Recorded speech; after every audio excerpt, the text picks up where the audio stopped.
L'exercice 3, qui est la transmission d'un bit de parité, un 0 ou 1, avec une probabilité d'être correcte de P. Et on imagine qu'on se transmet donc cette information, ce bit de 0 ou de 1, de canaux successifs avec un total de n canaux ou grand n canaux, on verra à la fin. Donc la probabilité que Pn soit le bit le même que celui qui est prévu, donc c'est la probabilité d'avoir, on va dire, le bit AN qui est correct, bah, c'est la probabilité que AN soit correct, sachant que AN plus 1 était correct, multiplié par la probabilité de AN-1, pardon, plus la probabilité que AN soit correct, sachant que AN-1 ne l'était pas, que multiplier la probabilité que AN-1 ne soit pas correct. Alors là, lorsque vous m'utilisez quelque chose comme ça, vous me précisez toujours un système complet d'événements et vous me le donnez. Donc ici, c'est évidemment l'événement AN-1 et AN-1 bar qui forment un système complet d'événements. Alors attention, je n'ai pas précisé, il faudrait définir plus proprement tous ces événements-là. Et donc l'événement AN, c'est à la nème étape, on a la bonne information. But de parité. Alors, une fois qu'on a précisé ceci, on n'a plus qu'à calculer ces différentes probabilités, les probabilités composées qui sont qui vont tomber naturellement.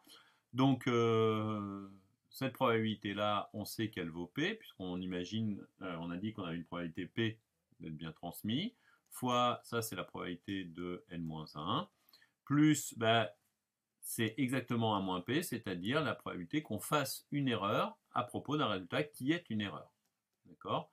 Multiplié par 1 moins Pn-1.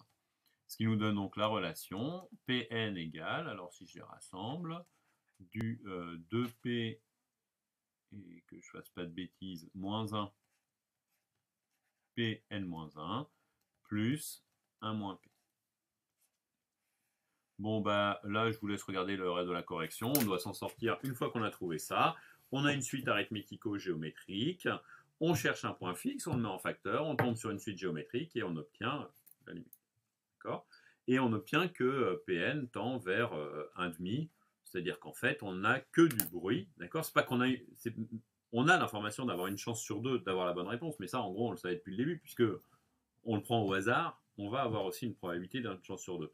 Donc, ça veut dire qu'on a une chance sur deux d'avoir la bonne réponse, mais on n'a aucune précision ici, a priori, sur la qualité de notre signal. D'accord? Et donc la troisième question veut répondre à ceci, qui est d'estimer P qu'il faut pour que l'information soit fiable au bout de 99%, c'est-à-dire que Pn soit réellement obtenu, d'avoir réellement la bonne valeur. Donc là, je vous laisse regarder ce que je vous ai mis dans le corrigé et vous allez voir que on va mesurer P, le mieux c'est d'utiliser des logarithmes pour le faire. Et on obtient évidemment une probabilité P qui doit être très très forte, c'est-à-dire qu'il faut qu'elle soit de l'ordre de 0,8999. D'accord?